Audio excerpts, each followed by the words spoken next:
রাস্তা বন্ধ, কিছু হইলে গাড়ি ফাটায়, এগুলা কেন ভাই? গাড়ি চলবে, ড্রাইভাররা স্বাধীন মতো চলবো। আমার নেতারে ইমার্জেন্সি ভাবে দেওয়া হয়েছে। উনি কে? উনি সাবেক প্রেসিডেন্ট, রাষ্ট্রপতি জিয়াউর রহমানের ছেলে। উনার দাবি আছে। উনার মায়ের নাম কি? মরহুম খালেদা জিয়া। উনার মায় কি করছে দেশের জনগণের জন্য?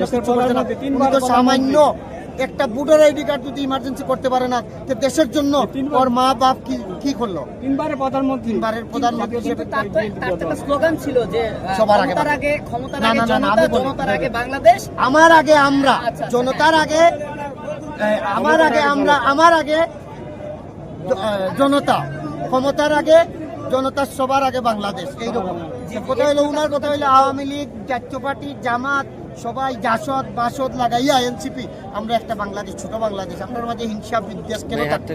মজলুম পাশে, মানুষের পাশে সেবা করো। রাজনীতি মানে কি? জনগণের সেবা করা। কর্মী হিসাবে আমার নেতার কাছে একটাই চাওয়া, প্রথম চাওয়া, বিএনপির যত নেতা কর্মী আছে ফেসিবাদ সরকারের আমলে মামলা মোকদ্দমা